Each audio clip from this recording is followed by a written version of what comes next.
The combat theory classroom on Galactic Academy Station Zenith buzzed with the usual pre-class energy. Students from 24 different species filled the tiered seats, their various forms creating a rainbow of colors and shapes. Some had scales, others had fur, and a few existed as semi-solid energy fields contained in specialized suits.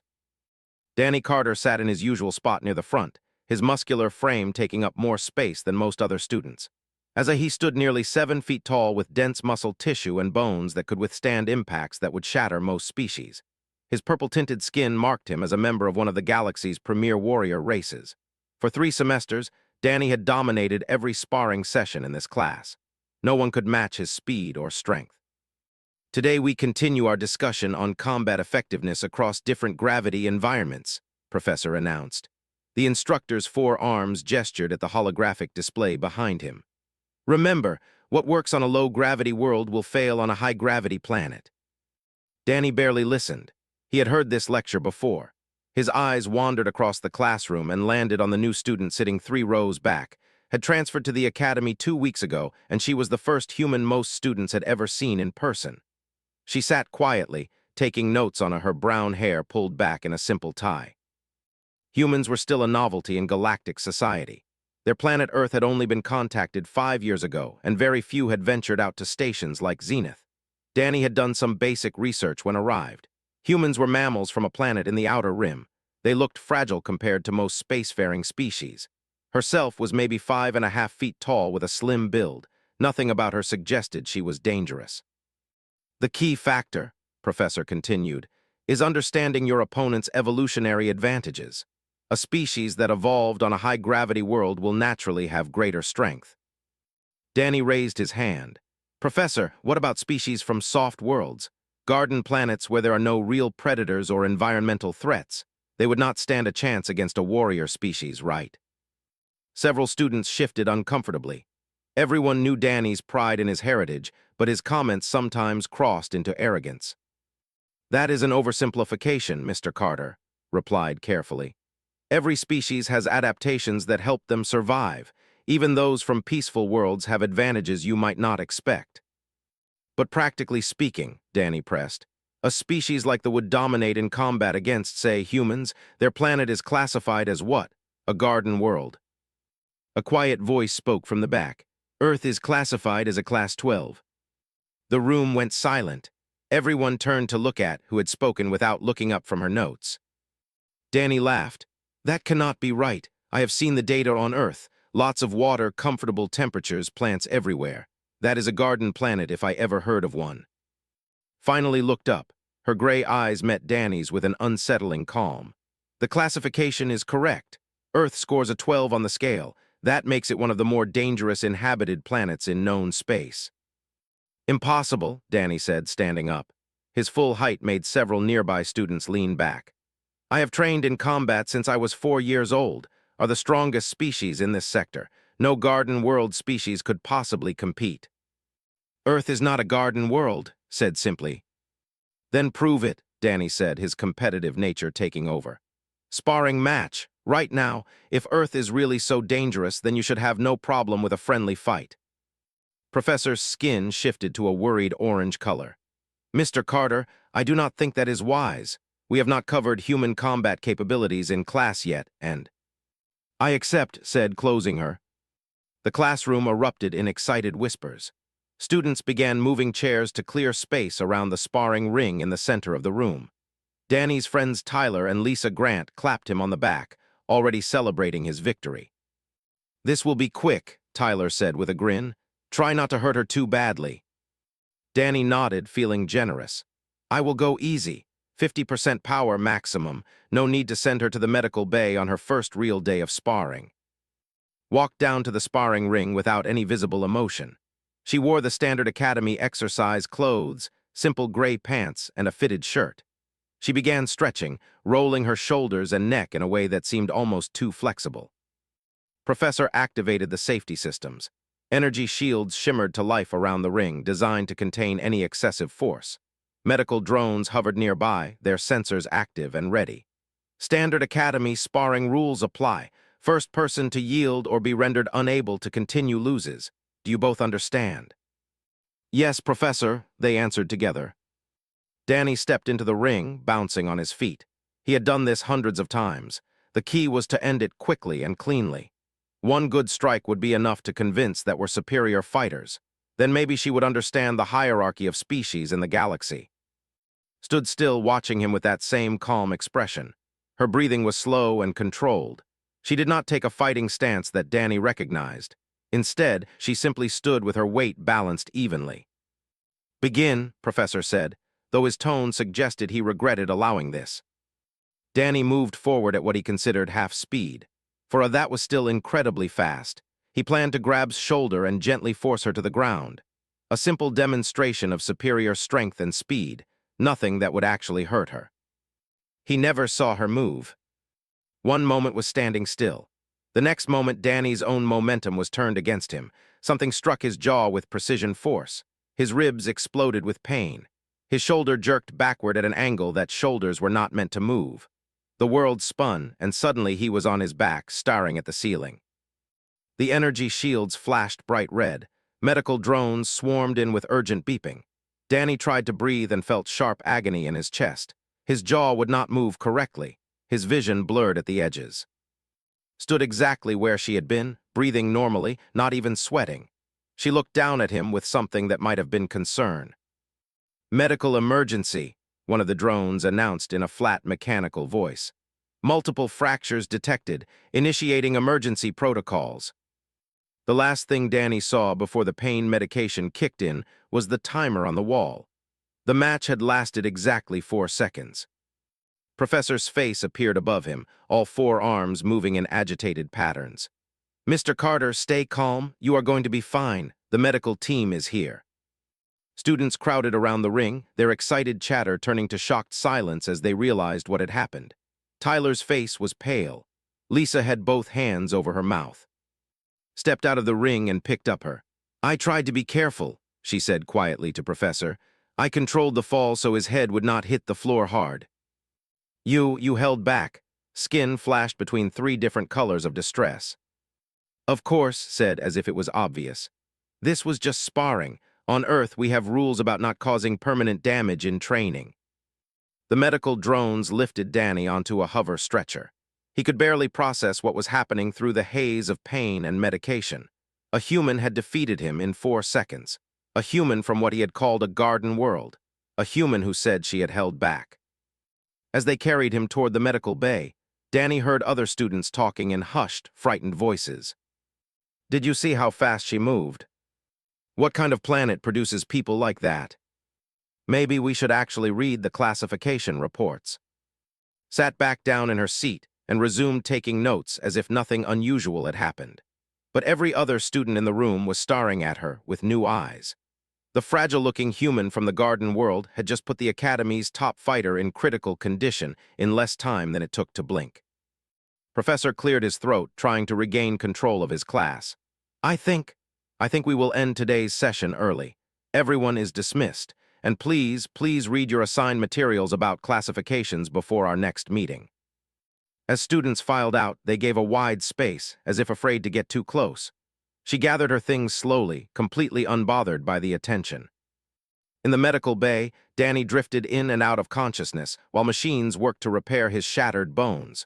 One thought kept circulating through his confused mind. Danny woke up in a medical bed 3 hours later.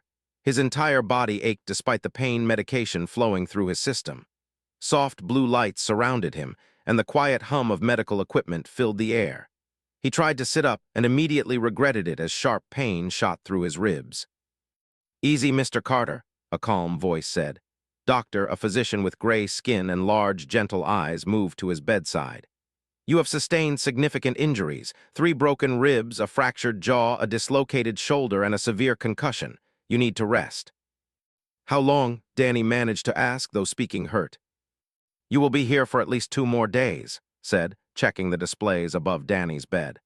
Your physiology is helping you heal faster than most species would, but these are serious injuries. The door slid open and Tyler and Lisa entered, both looking worried. They pulled chairs close to Danny's bed. We saw the whole thing, Tyler said quietly. Are you okay? Do I look okay? Danny tried to laugh but stopped when his ribs protested. Lisa leaned forward.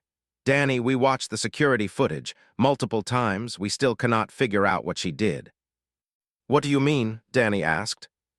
Tyler pulled out his and showed Danny the video.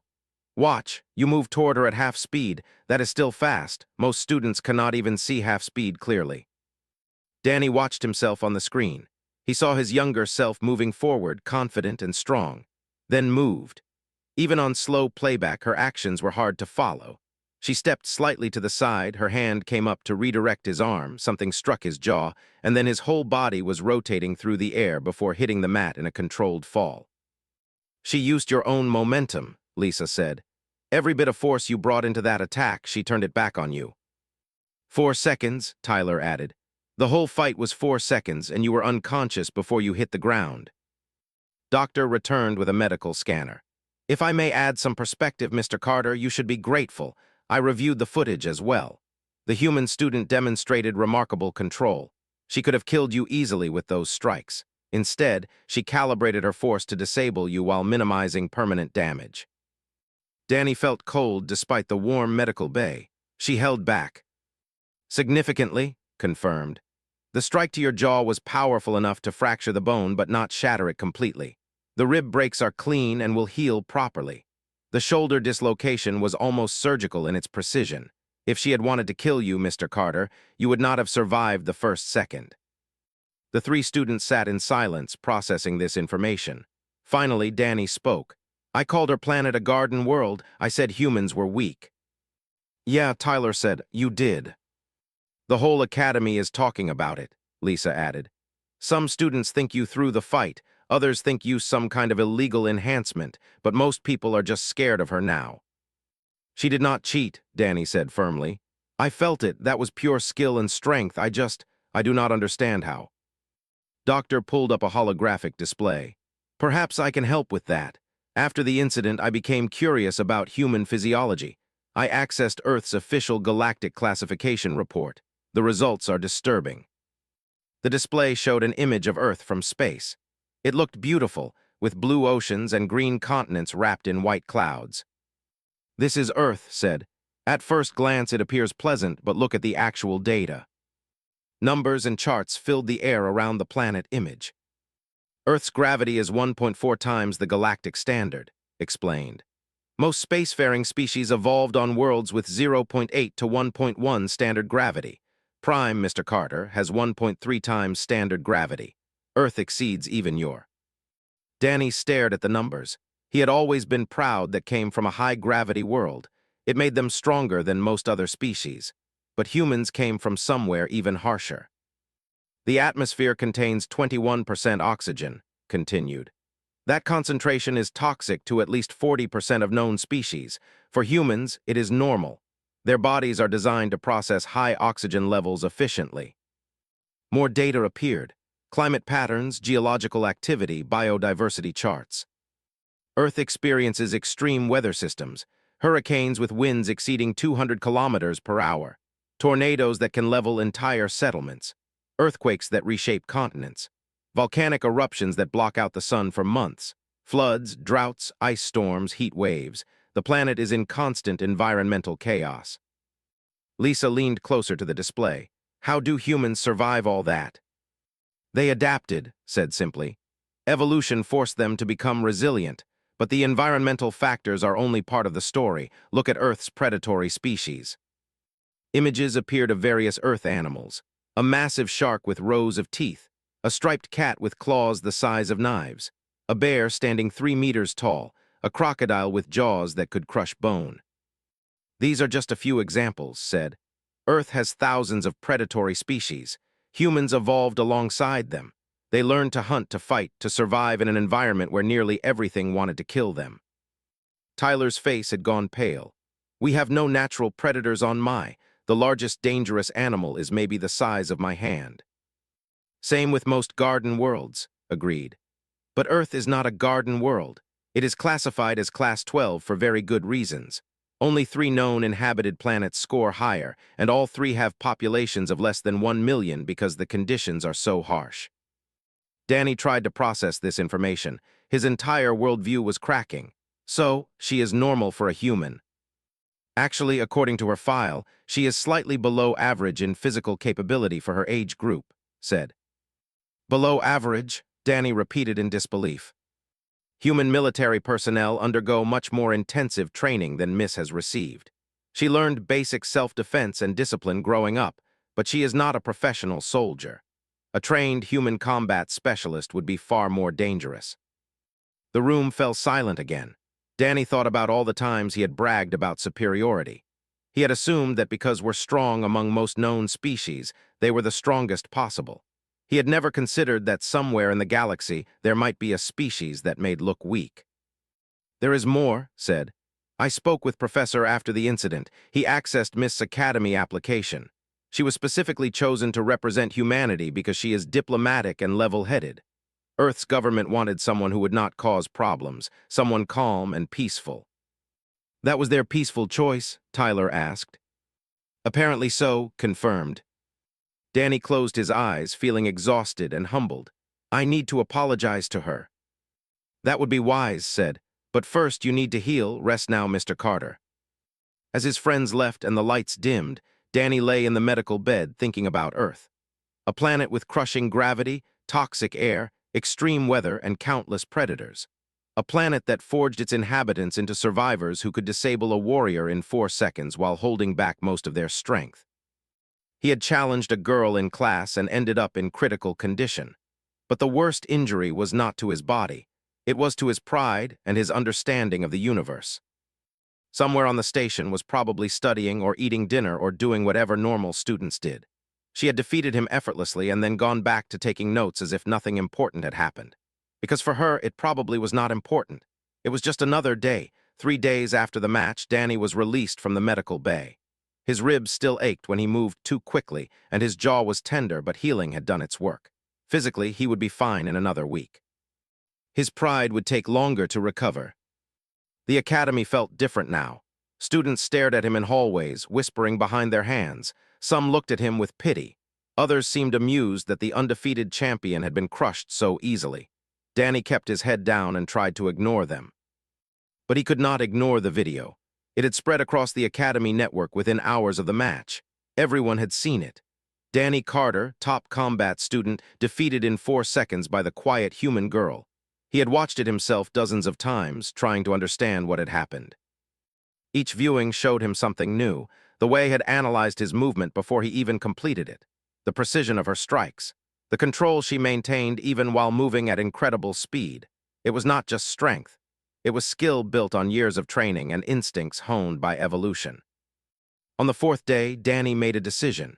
He found in the Academy gardens a quiet area filled with plants from various worlds. She sat on a bench beneath a tree reading something on her. She looked completely relaxed, not at all like someone who had recently put another student in the hospital. Can we talk? Danny asked, his voice still a bit rough from his healing jaw. Looked up and nodded, moving over to make space on the bench. Sure. Danny sat down carefully, his ribs protesting slightly. I want a rematch. Was quiet for a moment, then she said no. What? Danny had not expected that response. I will not fight you again, Danny, said calmly.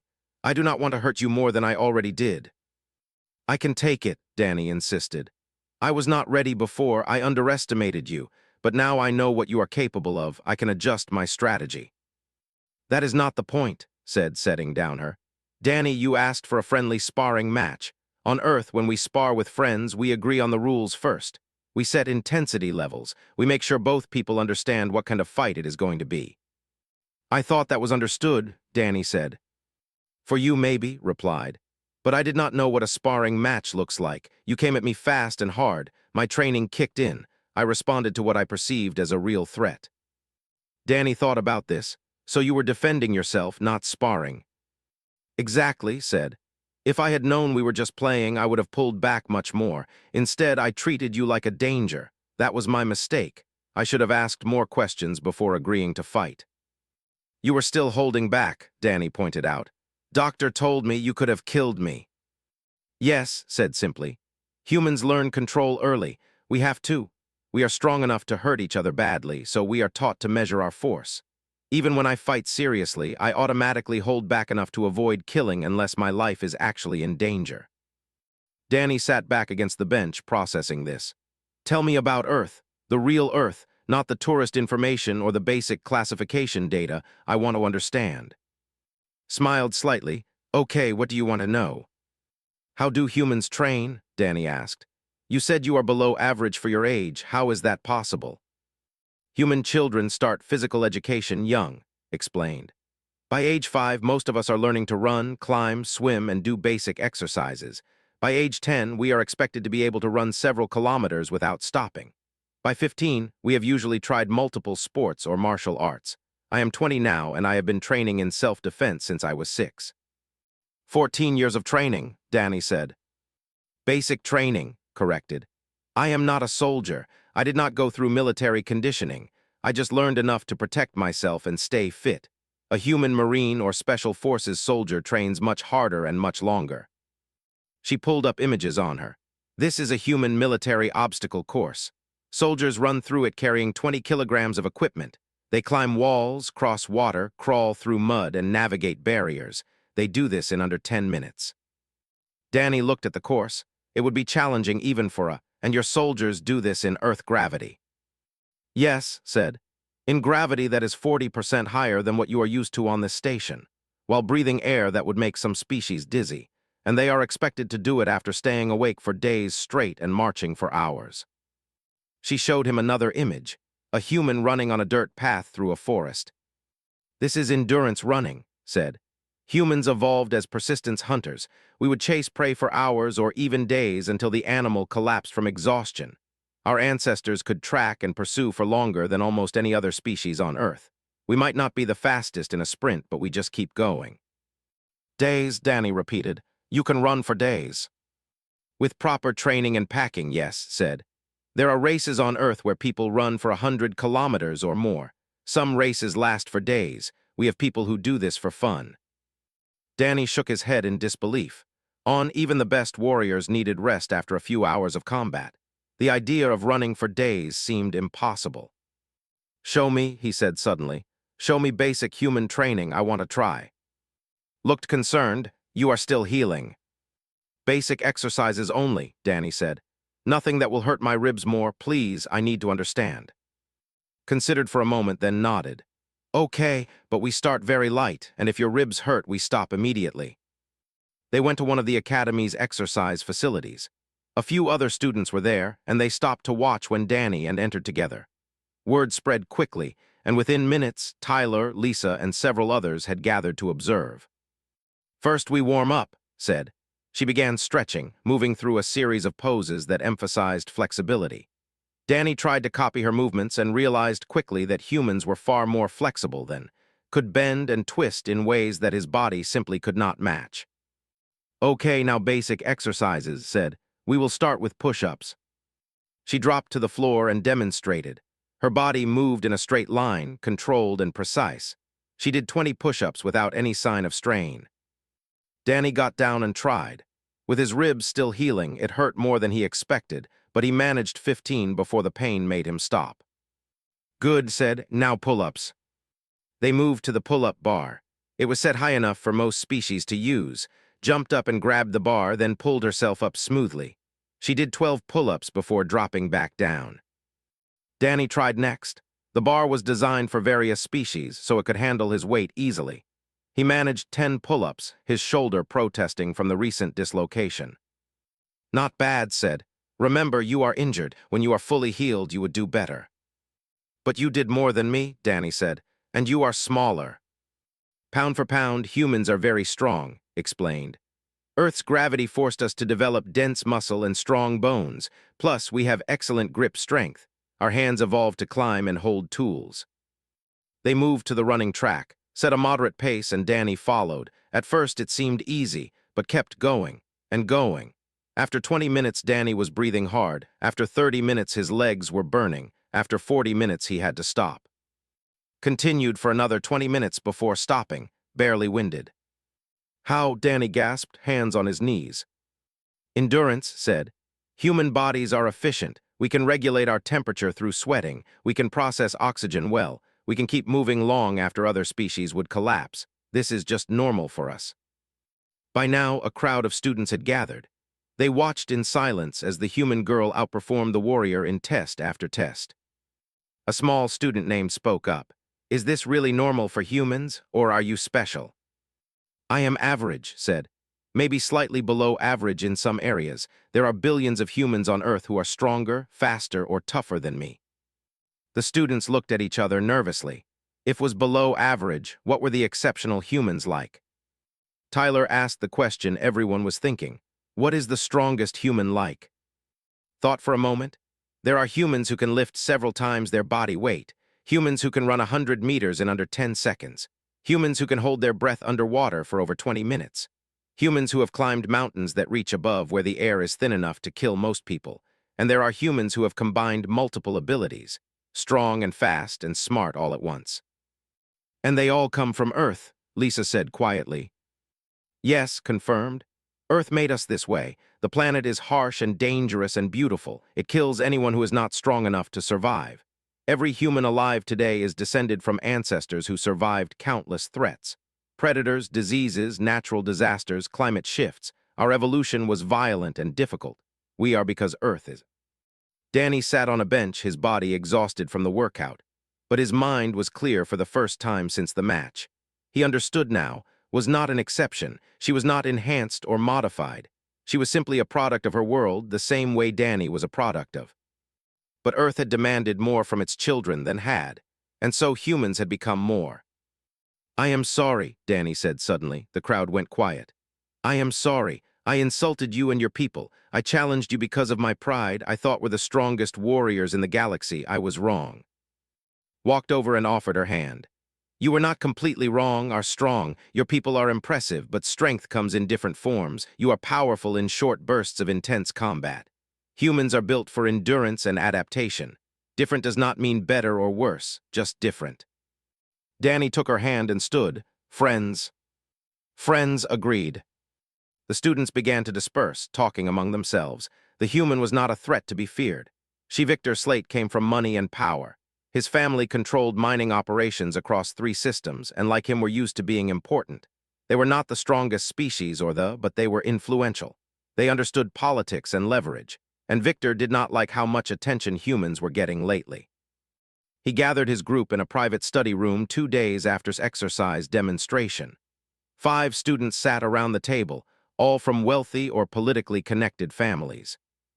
"This human situation is getting out of hand," Victor said, packing in front of the. "First, Carter gets embarrassed in front of the whole academy. Now half the students treat this person like she is some kind of superhero." "She did defeat Danny in 4 seconds, pointed out a tall with blue crystalline skin. "The video does not lie." "The video shows what we are meant to see," Victor countered. "But I have questions. How do we know the footage was not altered? How do we know did not use some enhancement technology? Humans are new to galactic society. Maybe they are hiding their real capabilities, or maybe they are exaggerating them to gain political advantages." A stocky named Cole nodded slowly. "Earth's classification as a Class 12 does seem convenient. It makes other species afraid of them. Fear creates respect, and respect creates power." "Exactly," Victor said. "I think humans are running a scheme. They claim their planet is incredibly dangerous to make themselves seem tougher than they actually are. Then they use that reputation to negotiate better treaties, better trade deals, better positions in galactic affairs." "But what about the environmental data?" asked Myra, a scholar. "Earth's gravity, atmosphere, predator species, all of that is documented." "Documented by humans," Victor said. "Who it independently. The galactic survey teams that visited Earth were escorted by human guides. They saw what humans wanted them to see. Maybe Earth is just a normal planet, and humans are just normal people who are good at selling a story." The group considered this. It made a certain kind of sense. Humans had arrived on the galactic scene recently, but were already being taken seriously in diplomatic circles. What if their fearsome reputation was built on lies? "So what do you propose?" Cole asked. "We expose the truth," Victor said. "We challenge humans publicly to prove their capabilities. If they fail, the classification gets questioned. If it gets questioned, Earth loses its political advantages. Things return to the natural order." How do we challenge them? Asked. Victor smiled. I have been researching. There are only 3 human students at this academy who everyone is talking about. Ben Foster, who studies xenobiology and keeps to himself, and Amy, who is in the engineering program. We challenge all 3 to a series of tests: strength, endurance, intelligence, everything. We do it publicly with neutral observers. And if they succeed? Myra asked quietly. They will not, Victor said confidently. Probably has some combat training, sure. But if Earth was really as harsh as they claim, every human would be a super soldier. These are students, not warriors. We get them in controlled tests and we prove they are ordinary. Over the next week, Victor put his plan into motion. He hired a private investigator from off-station to dig into Earth's records, looking for inconsistencies. He recruited more students to his cause, playing on their fears and resentments about human influence, and he began spreading rumors. I heard uses bone density enhancers, someone would say in the cafeteria. My cousin says Earth's classification was bought through bribes, another student would whisper. Humans are just trying to intimidate everyone, a third would claim. The rumors spread like fire through the academy.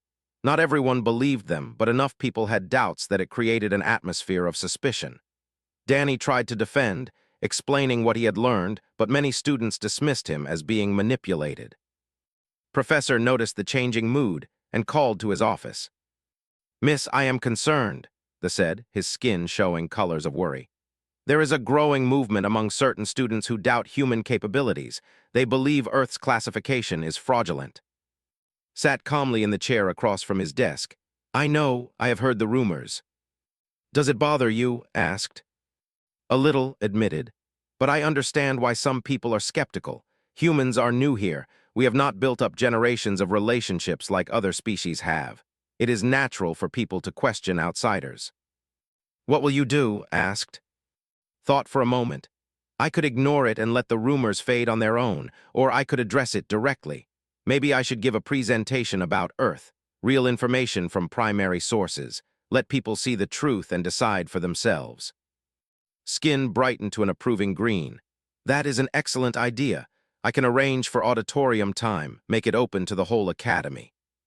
Spent the next 3 days preparing. She contacted her family on Earth and asked them to send footage, scientific data, and historical records. She wanted to show students what Earth was really like, not as propaganda but as honest documentation. The presentation was scheduled for the following week. Advertised it simply as an introduction to Earth and human evolution. Over 300 students signed up to attend, far more than the auditorium could hold. Had to move it to the main assembly hall. Victor saw the presentation as an opportunity. If tried to sell the story with exaggerated claims, he would challenge her right there in front of everyone. He made sure his supporters were scattered throughout the audience, ready to ask hard questions. The day of the presentation arrived. Stood on the stage in front of a massive. She wore simple academy clothes and looked small compared to the huge hall. But when she started speaking, her voice was clear and confident. Thank you for coming, said. I know there have been questions about Earth and about humans. Today I want to share honest information about where I come from. No politics, no exaggeration, just facts. The lit up with an image of Earth from space. It looked beautiful, just like in the standard databases. This is my, said. At first glance it seems pleasant, but appearances can be misleading. Let me show you what life on Earth is actually like. She pulled up a geological timeline. Earth is 4.5 billion years old. For most of that time, it was hostile to any complex life. Volcanic activity, asteroid impacts, ice ages, and atmosphere shifts created constant environmental pressure. Life evolved, but it was a violent process. The screen showed various Earth disasters. A hurricane satellite image with clouds spinning in a massive spiral. A volcano erupting with lava flowing down mountains. An earthquake cracking open roads and collapsing buildings. Earth still experiences extreme geological and weather events, explained. Hurricanes can have winds over 300 kilometers per hour. They can be thousands of kilometers wide. Tornadoes form with almost no warning and destroy everything in their path. Earthquakes can reach magnitude 9, releasing energy equivalent to nuclear weapons. Volcanic eruptions can block out the sun for months. Students in the audience shifted uncomfortably. Some planets had weather, but nothing that violent. Continued, the atmosphere is 21% oxygen. For many of you, breathing that concentration for too long would cause oxygen toxicity. For humans, it is normal. We need it to power our high metabolism bodies. She pulled up gravity data. Earth's surface gravity is 9.8 meters per second squared. That is 1.4 times the galactic standard. Everything on Earth evolved under that constant pressure. Our bones are dense. Our muscles are strong. Our hearts work hard just to pump blood against that gravity. More images appeared, oceans with massive waves, deserts with temperatures that would cook most species, Arctic regions with cold that would freeze others solid.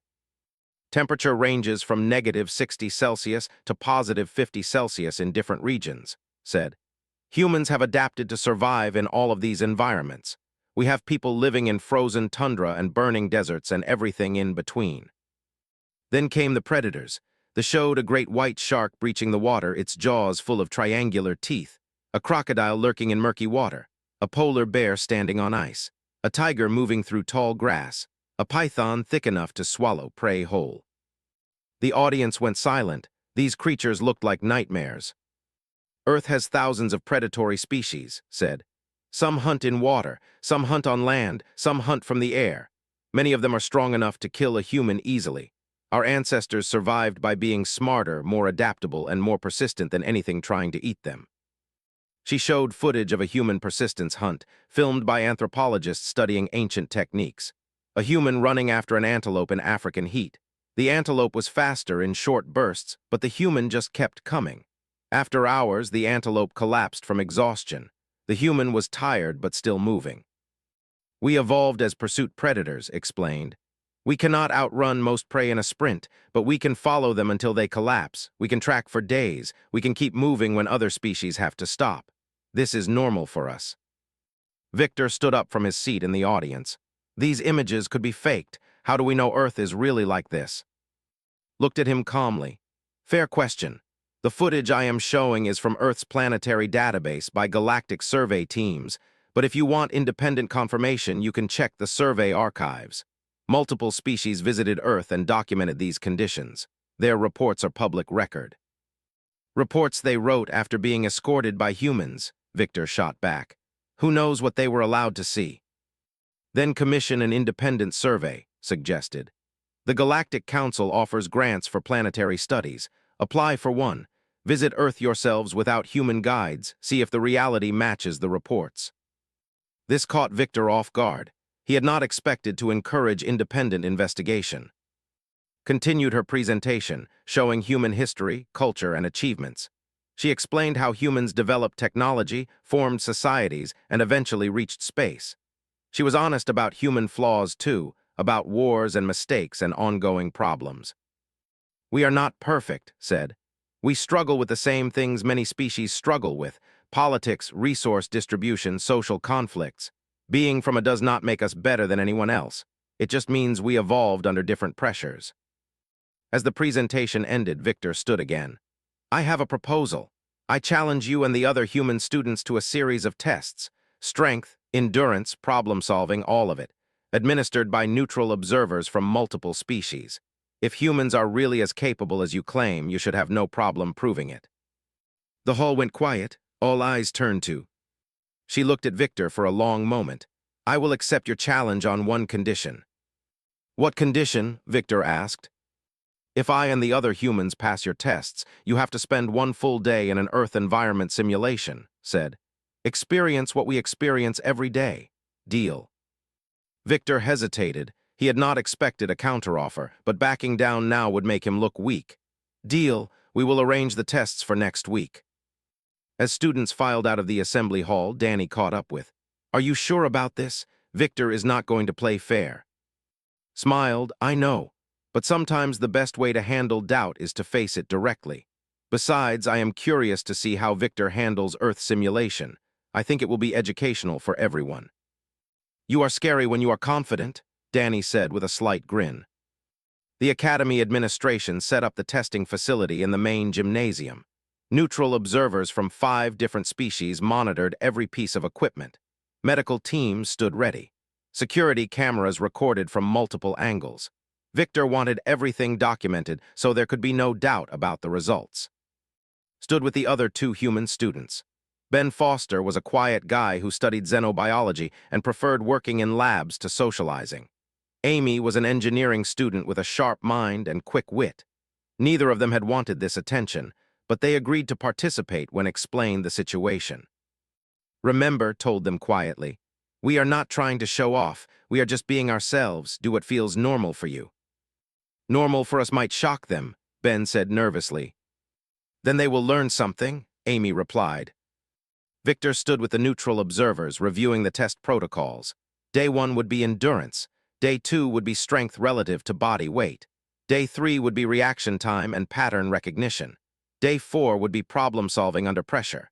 Day 5 would be recovery and healing from minor controlled injuries. Over 200 students gathered to watch.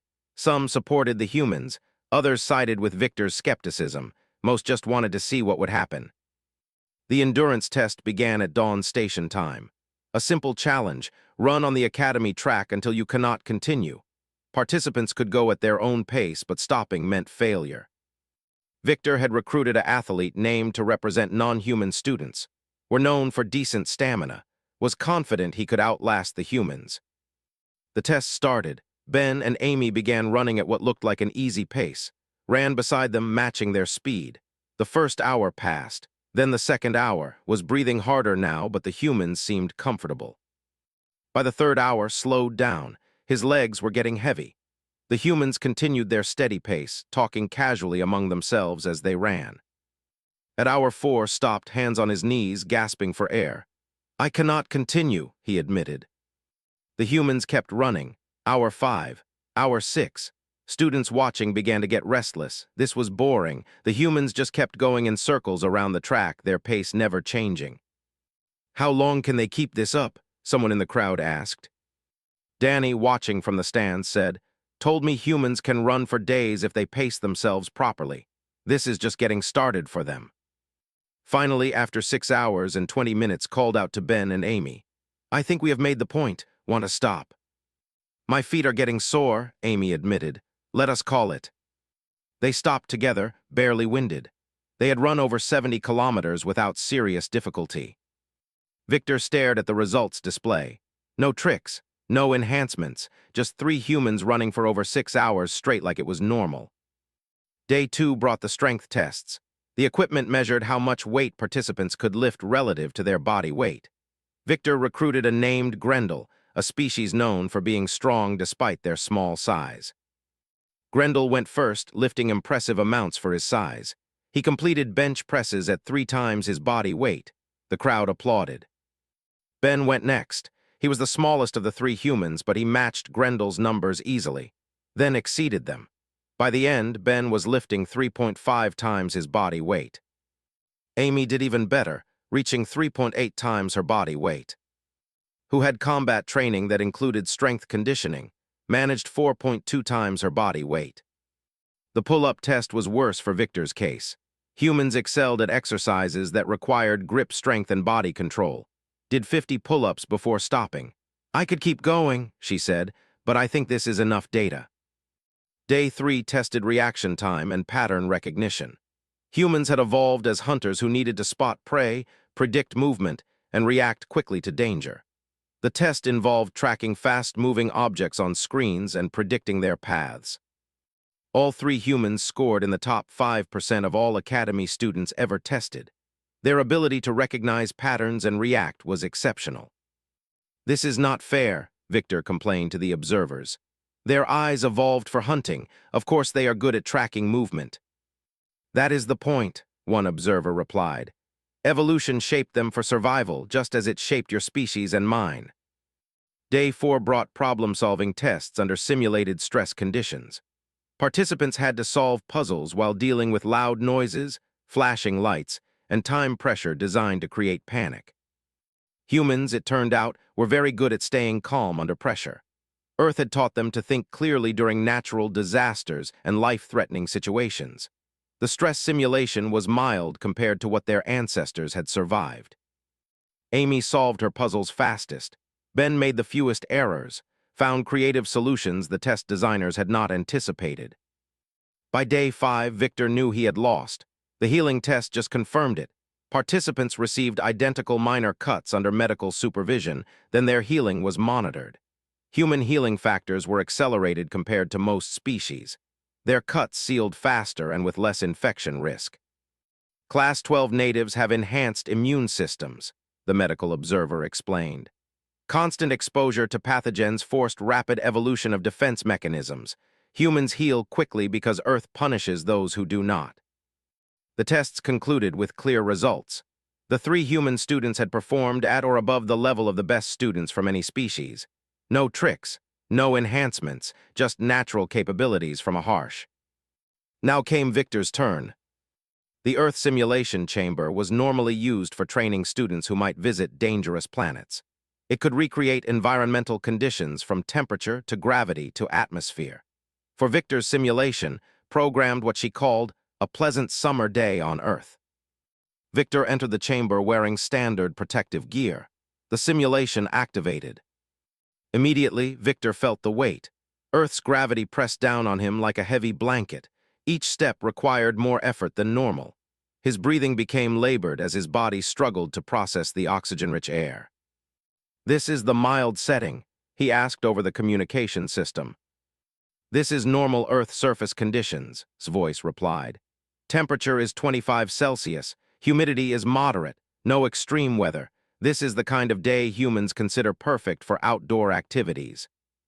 Victor tried to walk across the simulated landscape. His legs ached after just a few minutes. The gravity was crushing. How did humans live like this every single day? Then the simulation introduced wildlife. A holographic dog appeared, running toward Victor with its tongue hanging out. To most species, dogs were terrifying. They had sharp teeth, powerful jaws, and predatory instincts. This one was large, maybe 30 kilograms of muscle and energy. Victor screamed and fell backward. "Get it away from me!" The dog stopped, confused by the strange alien's reaction. It tilted its head and wagged its tail. Entered the simulation, walking easily despite the gravity. She knelt down and petted the dog, which licked her face happily. "This is a golden retriever. On Earth, we keep them as pets. They are gentle and friendly. Children play with them." "That is a monster," Victor said, still on the ground. "That is a domestic animal," corrected. "You want to see actual Earth predators? Let me show you." She pulled up holographic images. A grizzly bear that stood 3 meters tall, a crocodile with jaws that could crush bone, a great white shark longer than most small spacecraft. "These are dangerous," said. "The dog is not, but I understand why you are scared. You did not grow up around Earth animals. To you, even our pets look threatening." Victor tried to stand, but the gravity made it difficult. "How long do I have to stay here?" "We agreed on 1 full day," reminded him. "You have been here for 40 minutes. "I cannot do this for a full day," Victor admitted. His pride was gone, replaced by genuine fear and exhaustion. "Please, I accept that I was wrong. Humans are, Earth is as dangerous as classified. I will make a public statement, just let me out." Considered for a moment, then nodded. Simulation ending. The gravity returned to station normal. The temperature adjusted. Victor collapsed on the chamber floor, sweating and shaking. "You experienced the gentlest version of Earth possible," said quietly. "No storms, no temperature extremes, no actual predators, just normal gravity, normal air, and a friendly dog, and you lasted 40 minutes. Victor looked up at her with new understanding. "You live like that all the time." "Every human does," confirmed. "We are born into that gravity. We breathe that air from our first breath. We grow up knowing that nature can kill us if we are not careful. It makes us strong because we have no choice. Earth does not allow weakness." News of Victor's failed simulation spread as quickly as the original challenge had. Students who had doubted human capabilities now understood.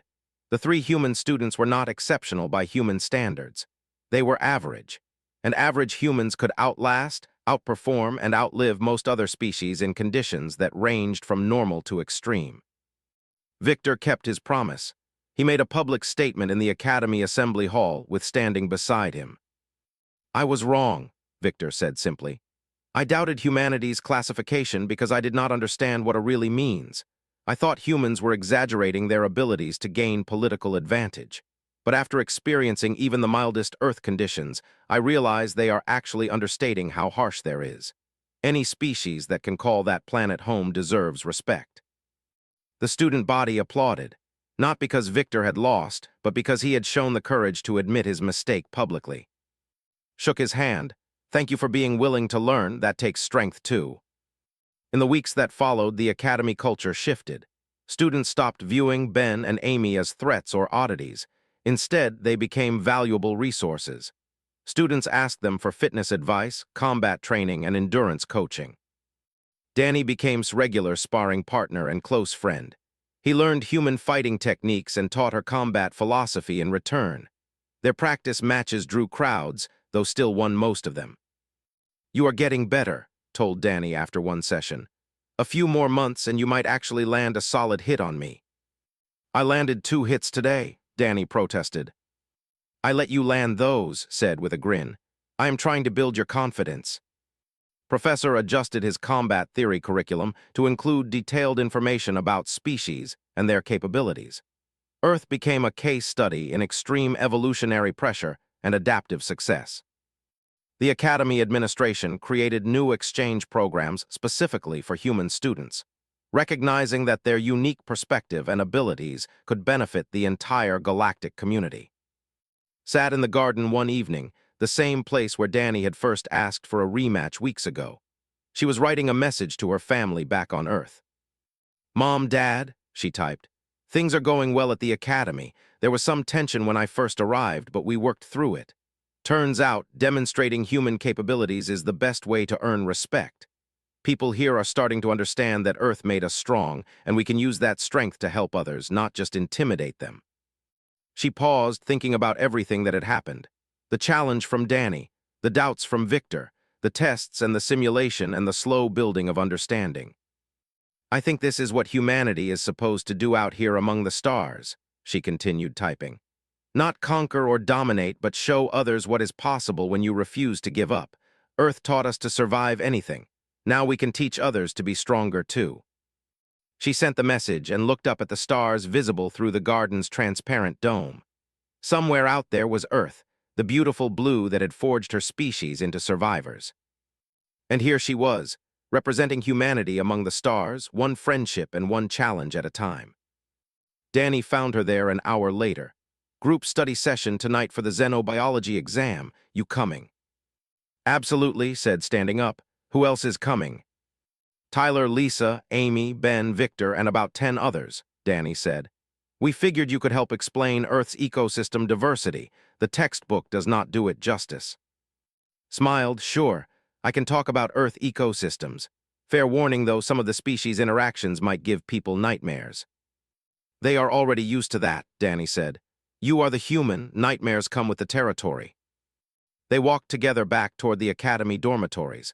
A warrior and a human, friends who had learned that strength comes in many forms, and understanding bridges even the widest gaps between species. Behind them, the stars shone bright, and somewhere among them, Earth continued spinning, harsh and beautiful and utterly unforgiving, creating generation after generation of humans who would venture out into the galaxy and show everyone else what it meant to survive. I learned from the best, replied. Earth does not let you survive if you are not willing to face challenges head-on. Was just a person from a harsh world, trying to fit in at the academy. But in a corner of the exercise facility, a well-dressed student named Victor Slate watched with narrowed eyes. He had not believed the stories about human strength. He still did not believe them. There had to be an explanation, some trick or enhancement or conspiracy. And Victor was determined to expose it. Danny drifted off to sleep, his dreams filled with images of a beautiful blue planet that was far more dangerous than it appeared. A planet where the peaceful students could put warriors in the hospital without breaking a sweat. The galaxy was bigger and stranger than he had ever imagined. And humans, the newcomers from the outer rim, were not the weak garden world species he had assumed. They were survivors from hell, and he had been foolish enough to challenge one. What had he just challenged?